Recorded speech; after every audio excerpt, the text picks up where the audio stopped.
E a tal da dieta detox? Posso fazer ela? Funciona de verdade? Eu vi alguém que fez e perdeu 7 quilos em uma semana. E aí?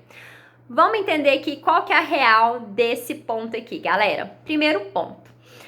O detox, né, a gente assimila ele como uma limpeza, uma faxina. E o nosso corpo, ele já tem órgãos que vão fazer essa limpeza, né? E até então, por isso que a gente faz xixi, por isso que a gente faz cocô. O xixi e o cocô é justamente para eliminar aquilo que o nosso corpo não precisa. Por isso que a gente dorme, que é o momento da gente também fazer uma reorganização, uma faxina ali, tá? Só que o que eu vejo muitas pessoas fazendo é elas tentando compensar um final de semana de estrapulias, de jacadas totais, com uma semana depois de uma dieta detox. Só que, na verdade, esse detox, ele tem que ser fornecido diariamente para o seu corpo. Ou seja, os nutrientes que vão potencializar o funcionamento do seu fígado, do seu rim, do seu intestino, do seu corpo no geral, ele tem que ser fornecido diariamente. Não apenas por uma semana ou não apenas na segunda-feira, como forma de compensar os estragos do final de semana. Tá? Então, essa nutrição ela tem que sempre estar constante ali. Por isso que esses pensamentos compensadores, eu bebi demais no final de semana, na segunda eu vou fazer jejum, vou tomar só suco verde, isso aí não funciona, porque quando você faz isso aqui, você está começando a ensinar a criar um comportamento compensador, ou seja, sempre que eu sair fora, eu vou lá e faço uma estratégia assim que tá tudo numa boa. Só que na verdade não, ok? Você começa a criar o hábito de cada vez mais poder extrapolar, porque depois você faz algo para compensar aquilo ali, tá? O que na verdade existe é que essas estratégias detox, né, são estratégias que envolvem ali, como base da alimentação, consumir uma alimentação mais natural possível. Ou seja, com mais frutas, mais verduras, legumes ali, tá? Então já não entra muito industrializados. Em alguns casos, proteínas de origem animal também não vai entrar ali. Por quê? São estratégias que visam, né, regular esse metabolismo, fornecer um bump ali de nutrientes e também uma certa limpeza, entre aspas, aqui. E são estratégias mais indicadas para aquelas pessoas que realmente precisam fazer elas, ou seja, aquelas pessoas que estão com problema intestinal muito sério, aquelas pessoas que comem muito industrializados, então elas precisam fazer uma recuperação da sua saúde intestinal, então elas podem entrar nesse protocolo. E a impressão que se tem de se estar mais magro ou mais saudável, menos inchado, é porque com o consumo de mais verduras, mais frutas, essa pessoa acaba tendo uma saciedade ali, né? E acaba não consumindo tantas calorias como, por exemplo, ela consumiria comendo produtos de leite derivados, carnes, né? E esses alimentos ali industrializados. Então, ela entra em quê? Em déficit calórico. Ela entra em balanço energético negativo, ou seja, ela está comendo menos calorias e, consequentemente, isso aí vai auxiliar nesse processo de emagrecimento, tá?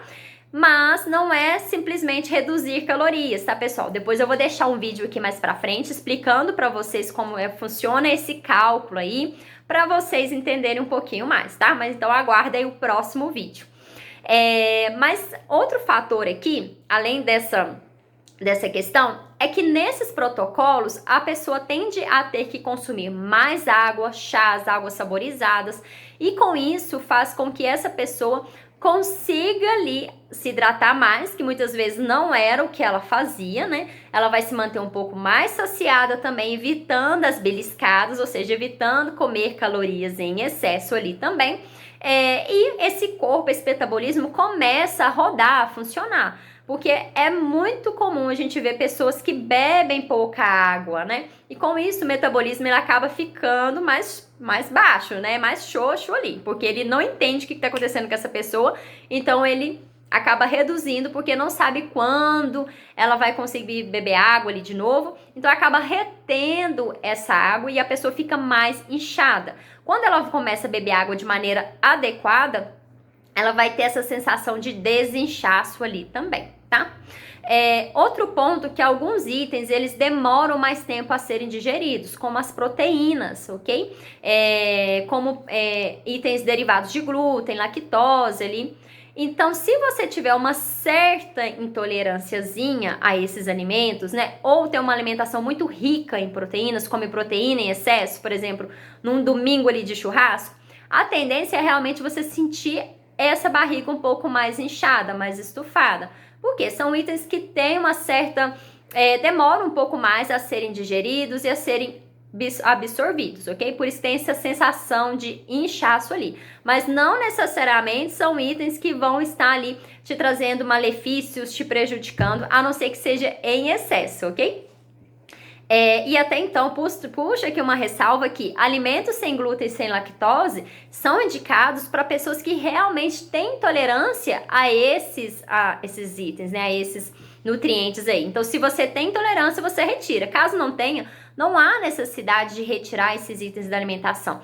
Às vezes, o que muitas vezes tem que ser feito é você fazer um protocolo ali para melhorar esse funcionamento do seu intestino, porque quando você consumir esses itens, seu corpo vai estar todo vapor para metabolizar tudo isso aí, tá? Bom, então a gente vai ter alimentos que vão favorecer um pouco esse processo. Então ali, alimentos ricos na cor verde escuro, então por exemplo couve, né, uma espirulina ali, tá? São alimentos que favorecem isso. A cúrcuma, por exemplo, é um alimento, né, que vai favorecer o funcionamento ali do fígado, então vai contribuir sim para esse processo aí de limpeza do nosso corpo que já ocorre naturalmente. Então a gente vai estar fornecendo nutrientes para contribuir. E esses itens verdes escuros vão estar contribuindo cálcio, vão estar fornecendo uma boa fonte de cálcio. E o cálcio, ele é um micronutriente, né, um mineral que auxilia nesse processo de queima de gordura ali. Então, a diferença que ocorre aqui é simplesmente que quando você, às vezes, adere um protocolo desse, você está fornecendo muito mais vitaminas e minerais do que no seu dia a dia. Só que aqui é algo que você deveria estar fazendo todos os dias. Então, deveria ser hábito na sua rotina ter um bom aporte de vitaminas e minerais, ter um bom consumo de frutas, de verduras ali, de bastante variedade, para que esse corpo sempre continue funcionando muito bem. E a maioria das pessoas, às vezes, não consegue bater essa necessidade aí, tá bom? Então, a diferença que ocorre é justamente essa aqui durante esse processo. E cuidado para você não estar criando aí, começando a criar um comportamento, né, compensatório que vai te sabotar lá na frente. Porque se você, nessa alimentação, entrar nessa vibe, eu extrapolo hoje aqui na pizza e na cerveja no final de semana e depois eu vou para um detox ali, né?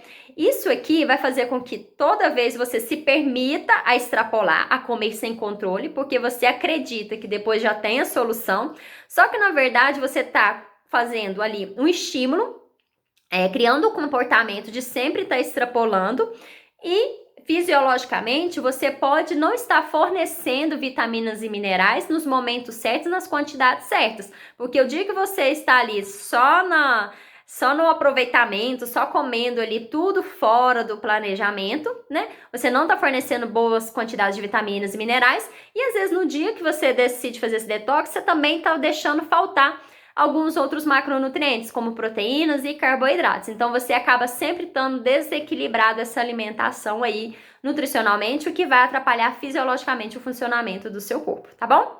Então, beijo e até a próxima!